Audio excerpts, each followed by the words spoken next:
You can't pretend that the morning of the King's Plate is like any other morning.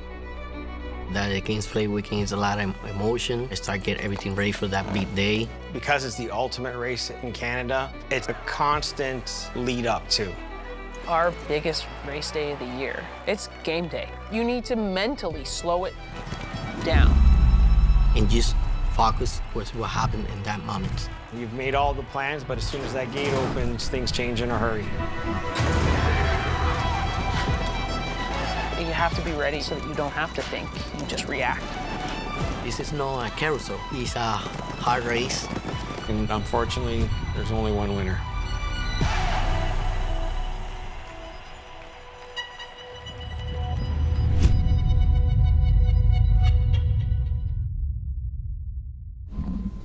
The perimeter road at Woodbine here, before all the construction, used to be like a full loop.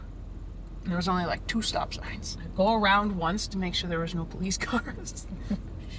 And then I would drive from the back stretch to the front side. It was like a racetrack. There's so many more stop signs on that road now since I got this car. As much as you prep and you prepare for the biggest race days of our season, you have to look the part, you have to enjoy the part. Take a few or my wife will kill me. You get changed and you kick on to the task at hand. Every single race day, I handicap every single race. I go through every single horse. I assess what I think my competition will do, and I also assess what I think my horse will need to be at their best. Do you always watch soccer before races, or? No, just watch any sport. Okay. The King's Plate weekend is a lot of emotion, go through, exciting. Everybody is ready for the big day.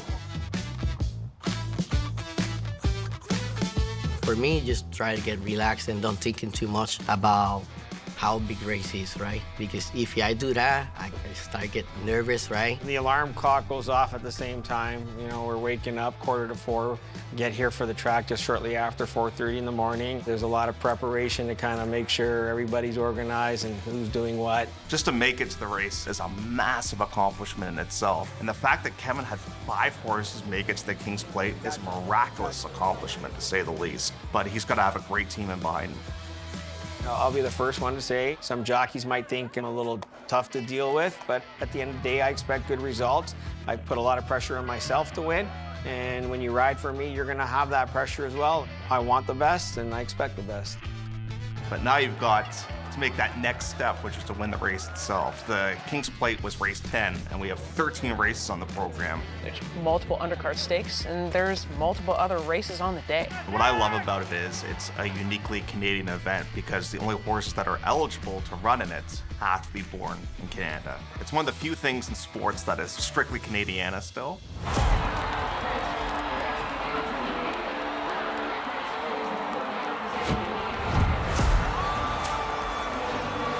As much as there's the party atmosphere and you want to enjoy it, it's game day. And not only that, the King's Plate's not the only one. That particular day, we had 19 horses in, so it was a very busy day. You want to start the day off good. I always find when the more horses you run, the first couple races, this is almost an indication of how the rest of your day is going to go.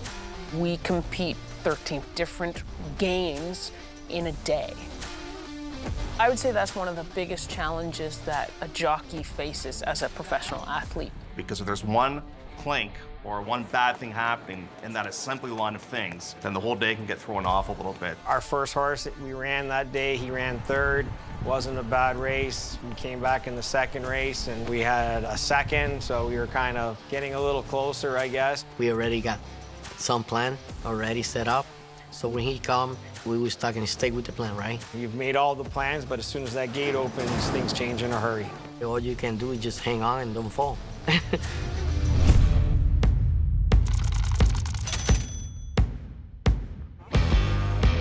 So I had a chance to catch up with Kevin earlier on this season, and he said, oh, I really like this horse by the name of Arosa. And she's got Rafi aboard. And of course, Rafi and Kevin won the Queen's Plate last season with Moira. I mean, the game plan was not to kind of send her out of the gate. I didn't want to get her caught up in a speed duel. We try to follow that, but when the gate is open, it's something different, right? They're off.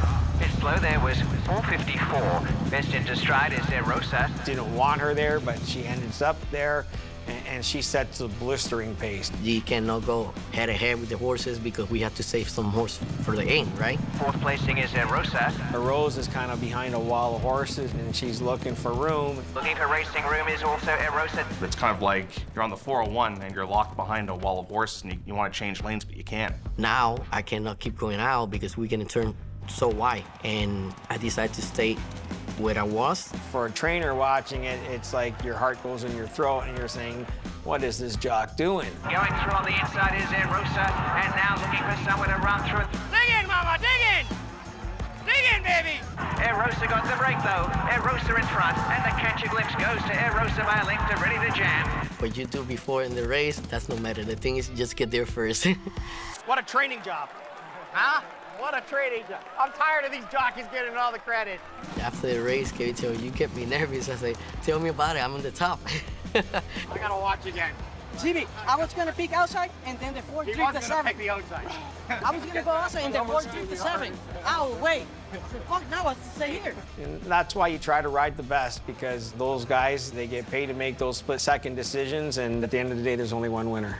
It was a good race.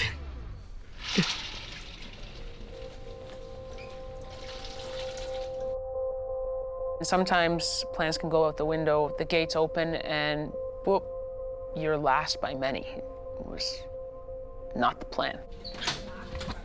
Hello. How's it going? I got here first. To see the girls' faces as they come off the track and they light up, it's special.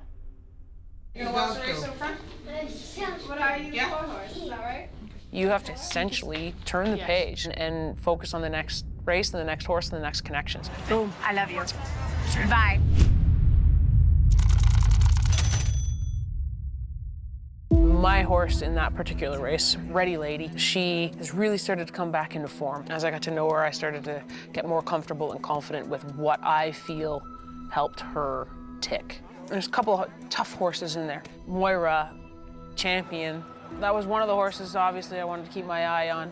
I think for Rafi, it was a big thing to get back aboard Moira. He didn't say it publicly, but I could tell it was sort of in him inside. The fact that, he won the big race with this filly last year. And the 163rd Queen's Plate is a big win for Moira. He made one mistake last season, and then he loses the mount to start off this year. Unfortunately, in the EP Taylor, we had some rough luck. There was a bad decision, I guess, you might say, was made. The owners decided to get somebody else on the horse, and I respect that. So this year, we kind of went in a different direction with a jockey. How does she look? Like herself? Rose walks with her head down, eh? Just want her to win so bad. I go every morning. I go give some carrots. I spend time with her, talking. Let's go, baby. I'm gonna be back with you. She had 2 starts with the leading rider, Kazushi Kimura. And, it just, for whatever reason, the 2 of them didn't seem to mesh. I'm happy they put him back on. When they tell me, Rafi, we're gonna put you back in Moira, I say, what? I can't even believe. I said, yes, I'm back with my baby. Off their race, Starter got them out of the perfect line. Miss Draggery's more out of it, but is in front from the outside. Lying in third is Moira, and on the hedge is Ready Lady. I wanted to position close enough where I could keep Ready Lady on the bit, but never be giving too much ground up to Moira. All I have to be set clear on my path and let it roll. Out in front it is Miss Draggery's, getting closer towards the inside with Moira now shading. A length away came Ready Lady, a far to the outside. I could see Rafi as he's moving off the turn, and when a jockey makes a glance back as they turn for home, it is a pretty significant sign of confidence. When we try to go around, I'm looking back because I know Moira all the time. When they switch the lead, she just give you another gear. Moira's poised on the outside and starts to edge up. 2 lengths away came Ready Lady. Come on, mama, dig in, mama. She covered a lot of ground, but the other horse come ready too, He do his thing, and he just keep going. They turn up the engine now. They go into the home stretch and they dance smartly 3 abreast. Miss Draggery, Salima, and Moira, a clear shot for the lead. Dig in, mama. Moira drifting a bit, and Miss Draggery's flat up against the rail. Is a fantastic winner of the Dance Smartly. Miss Draggery's by a length and 3/4 to Moira. I thought Rafi won. You're not gonna say, oh, did you win? You know, you get beat this far. We don't need to talk about that. I'm just proud of my filly. We got the bob for third money, and that was a big effort on her part. I think it's just too short for her. She had a perfect trip. He gave her a great ride. Like, she was in a great spot. Yeah. If he go and he stay, I say, fuck, come on. He had his own way the whole fucking way. I think he just wants to go further too. You know what I mean? Like, you know that. she can run all day long at that same speed, like, and then Look at that. She keeps going the same speed. I almost find that time between race 9 and race 10, which is the King's Plate, it's almost like things just go into slow motion. There's gonna be time between races. Let the fans enjoy. But here I am sitting in the catacombs that is the jocks room and just waiting to execute all the plans. And you're back and forth from the paddock to the grandstand apron watching them run, and leads up to the big moment. It is the Stanley Cup of horse racing. There's no doubt about that. The King's Plate is what every Canadian rider dreams of. I'm looking to be the first trainer in history to win the Queen's Plate and the King's Plate. The last Queen Plate and the first King Plate. Big races like the King's Plate, you kind of already know what everyone's going to be doing. These horses have a higher profile. 17 horses this year, so you're gonna have a lot of traffic to deal with. You can kind of feel everybody's getting a little bit on edge. You can do all the prep work that you want going into the race, but you really only have 2 minutes to write the story. It's a full stadium, and you know how big the crowd is. You're looking everybody crazy. When you get to the gate, you hear everybody start yelling, right?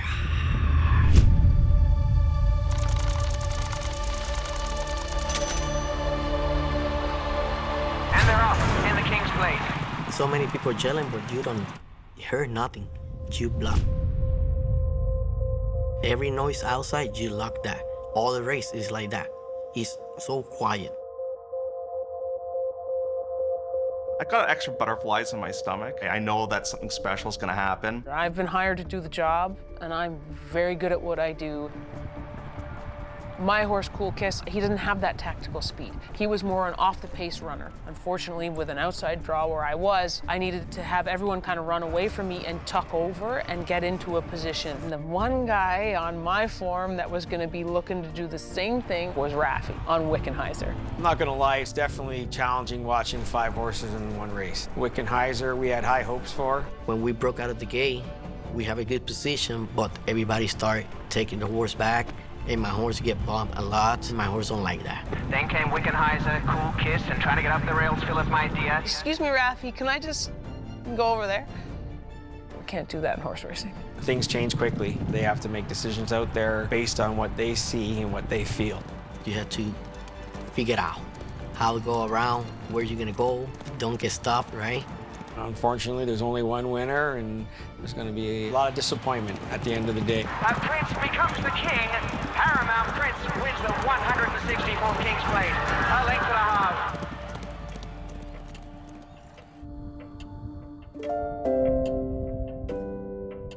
Things happen, and you have to just turn the page. Don't let things like that get you down. Paramount Prince wins the 164 King's Plate. A length and a half. Alicia Pitt second. Third Stanley House. Velocity fourth and fifth Touch and Ride.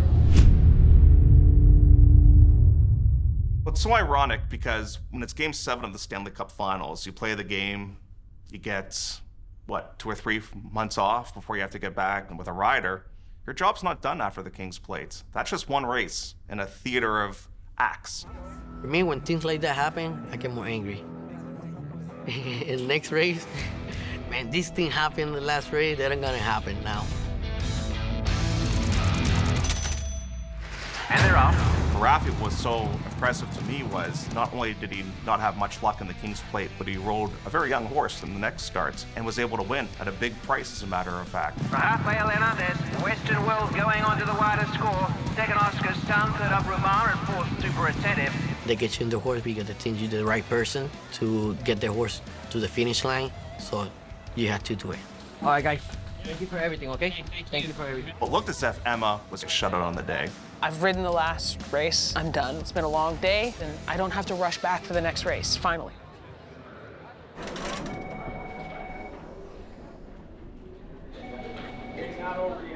We walk into the scale house and the phone's ringing.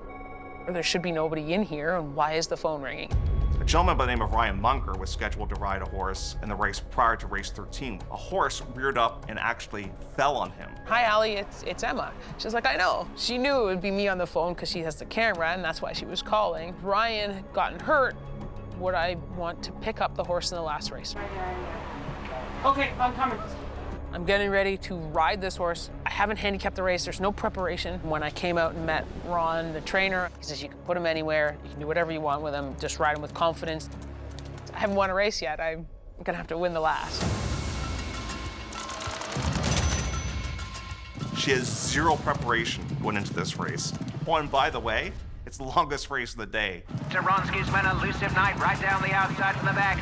Maya and Kazushi Kimura in front. She's in a really tough spot. She's done everything right to this point, but now she's got to get some luck on her side. Because I know that my horse is able to handle those turns, it gave me the confidence to position in a certain way. Ron's Gizmo on the outside. Ron's Gizmo and Emma Jane. And Ron's Gizmo has run down Maya. And Ron's Gizmo the winner. Rolled home. I won the last race on a pickup mount.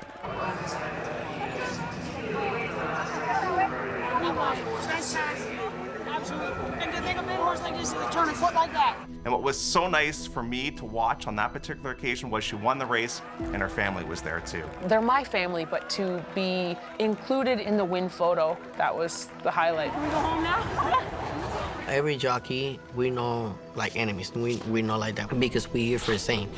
Try to bring food to the table to the family. Every jockey respect what they do and everybody in the backside too. This is teamwork. To go down into the jock's room and take your colors off for the last time on the last race of the biggest day of the year, it's kind of like, done. I just stop being a jockey and be mama for a few days. We actually start training the horses this year for the next King's Play. From the time you get a 2-year-old in your barn that's a Canadian bred, you begin to think in the back of your head, could this be my next one? It's extraordinary the amount of people and time and effort that goes in between the jockeys, the trainers, the grooms, the hot walkers, the exercise riders, the veterinarians that look after these horses. It's a primal connection that even if you don't know why it's happening, it is happening. It happens to all of us at a racetrack. We wouldn't have the Sport of Kings without the kingdom, without everybody behind it, building it up. They just keep showing up day in, day out for the love of the sport and love of the animal. It's all about the horse. You don't got gas, you don't got brake, you don't got steering wheel. This is more adrenaline than any other sport. Here at Woodbine or at Fort Erie is the treasure that a lot of people haven't discovered as of yet. You won't regret it coming to these races. Bring your families. You're going to have fun. And once you get the horse bug and once you get hooked, you're going to follow it for the rest of your life. If I could bring you along with me, you know, jump on my back and come with me on a ride. Perhaps cliche to say, but it's true that it's a horse race. You never know what's going to happen.